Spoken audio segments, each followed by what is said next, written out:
खूब पढ़ा लिखा होना अलग बात है और समझ होना बिल्कुल दूसरी बात। खूब पढ़े लिखे लोगों को भी पांचों वक्त की नमाजें पढ़ते और मंदिर का घंटा बजाते हुए देखा है, लेकिन दुनिया के बारे में जिनकी समझ दुरुस्त होती है वे लोग अपने लॉजिक से सृष्टि को समझते हैं। चाहे वो ज्यादा पढ़े लिखे ना हो, फिर भी उन्हें कोई बरगला नहीं सकता। वे अंधभक्त नहीं होते। समझ का पढ़ाई लिखाई से कोई संबंध नहीं है, बल्कि मौजूदा शिक्षा प्रणाली तो गधों की भीड़ तैयार करती है जिसमें समझ के लिए कोई जगह ही नहीं। अभी हाल ही में एक MBBS डॉक्टर एक तांत्रिक के चक्कर में 2 करोड़ रुपए ठगा बैठी। आप इसे क्या कहेंगे? पेरियार रामास्वामी केवल 6ठी पास थे। दशरथ माझी ने स्कूल का मुंह तक नहीं देखा था। आप इन्हें क्या कहेंगे? हमारी शिक्षा व्यवस्था जब तक रोजगार और अक्षर ज्ञान तक सीमित रहेगी तब तक लोगों में समझ नहीं आएगी और इस शिक्षा प्रणाली से ऐसे नासमझों की भीड़ पैदा होगी जिन्हें आज हम अपने चारों ओर देख रहे हैं। केरल आपदा आई, गरीब अशिक्षित मछुआरे भगवान बनकर सामने आए। उन्होंने सेना के जवानों के साथ मिलकर सैकड़ों की जान बचाई और पढ़े लिखे लोगों को हमने देखा कि वे सोशल साइटों पर कैसे अपने गधे होने का प्रमाण दे रहे थे। जो जितना ज्यादा पढ़ा लिखा था वो उतना ज्यादा अपने नासमझ होने का सबूत दे रहा था। RBI के एक वरिष्ठ अधिकारी जो कुछ ज्यादा ही पढ़ लिख गए थे, उन्होंने दावा किया कि ये सबरीमाला में औरतों के प्रवेश का प्रकोप है। विदेश में बैठकर देश के विकास को गति देने वाले कुछ ज्यादा ही पढ़े लिखे लोग केरल में राहत सामग्री के साथ कॉन्डम भेजने की बात कर रहे थे। ये है हमारे देश के पढ़े लिखे लोगों की असलियत। आप शिक्षित हैं, इसका अर्थ ये नहीं कि आप समझदार भी होंगे।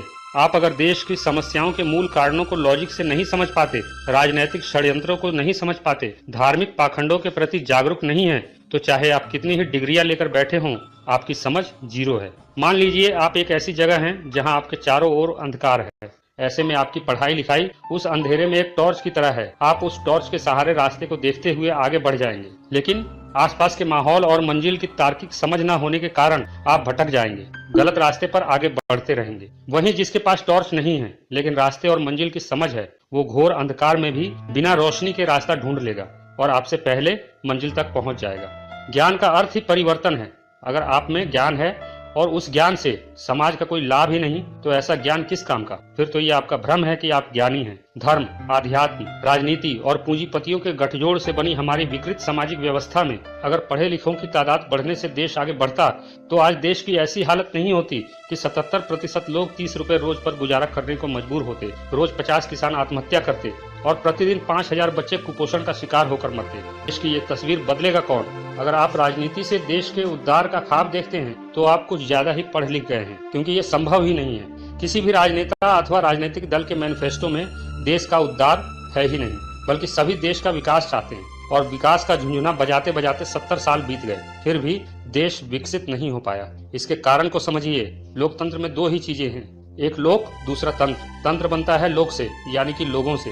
तो जैसी जनता वैसी प्रजा। फिर तंत्र लोगों को वैसा ही रहने देती है जैसा कि वो है, यानी जैसा राजा वैसी प्रजा। लोगों की गलत अवधारणाओं पर आधारित मान्यताओं को तंत्र और मजबूत करता है और फिर ये सभी अवधारणाएं तंत्र का हिस्सा बन जाती हैं। इससे होता यह है कि लोग हमेशा भ्रम में रहते हैं कि उसका उद्धार उसका धर्म करेगा, उसका उद्धार उसका भगवान करेगा, और इस तरह तंत्र अपनी जिम्मेदारियों से पूरी तरह मुक्त होकर उन्मुक्त हो जाता है, उद्दंड हो जाता है। फिर उसे एक ही काम होता है, लोग यानी लोगों को हमेशा भ्रमित रखना। हमारे देश की सबसे बड़ी समस्या हमारी बदहाली, गरीबी नहीं है, बल्कि सबसे बड़ी समस्या तो ये है कि यहाँ पढ़े लिखे लोग समझदार नहीं हैं। आज देश में एक बेहद बड़ी आबादी पढ़े लिखे लोगों की है और विडंबना देखिए कि जो पढ़े लिखे हैं उनमें देश की समस्याओं को हल करने की समझ ही नहीं है, और जिन्हें समझ है उनके पास संसाधन नहीं है। जिसे रास्ते की समझ है उसके पास टॉर्च नहीं है, और जिसके पास टॉर्च है उसे रास्ते की समझ ही नहीं है। किसी भी विकसित देश का इतिहास उठाकर देख लीजिए, वहाँ भी हमारे देश की तरह ही बदहाली थी, लेकिन वहाँ के पढ़े लिखे लोग समझदार थे।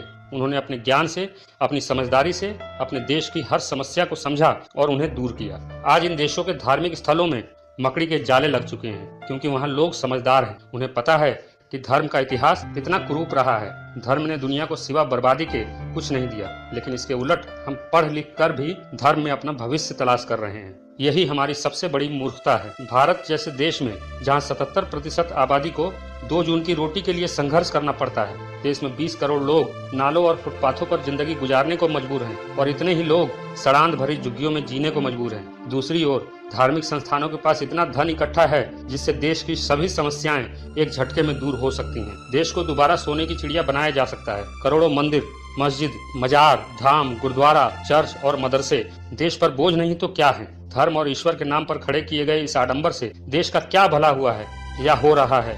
वे देश जहाँ धर्म की ये बीमारी नहीं है, वहाँ लोग हमसे ज्यादा खुशहाल हैं। आखिर क्यों? बाबा और उनके दिन रात चलते सत्संग जो अध्यात्म के नाम पर लोगों को मोड़ते हैं, समाज के तार्किक दृष्टिकोण को पनपने से रोकते हैं। इन सब के अलावा मुल्लाओं की फौज, साधु मंडली के लोग देश और समाज पर बोझ नहीं तो और क्या है। ऐसे हालात में देश के कुछ पढ़े लिखे लोग जो खुद को ज्यादा पढ़ा लिखा समझते हैं, वे देश में रहकर देश की समस्याओं से निपटने की कोशिश करने के बजाय देश छोड़कर भाग रहे हैं। दुबई के महंगे फ्लैट्स में भारत के 50% पढ़े लिखे लोग रहते हैं। ऑस्ट्रेलिया, कनाडा, अमेरिका और यूरोप में भी भारतीय पढ़े लिखे लोग इसी तेजी से सेटल हो रहे हैं। और कुछ अनपढ़ लोग जो खुद को ज्यादा समझदार समझते हैं, हिंसा के बल पर देश को बदलने का ख्वाब देख रहे हैं, नक्सली बन रहे हैं। दोनों ही स्थितियों में देश का विनाश ही होगा, उद्धार नहीं। अगर देश का सच में उद्धार चाहिए तो पढ़े लिखे लोगों को समझदार बनना पड़ेगा। देश की समस्याओं को तार्किक दृष्टिकोण से समझना होगा, सबको साथ मिलकर आगे बढ़ना होगा, तभी देश का उद्धार संभव है। वरना आने वाले वक्त में ये देश सिर्फ बेवकूफों का देश बनकर रह जाएगा।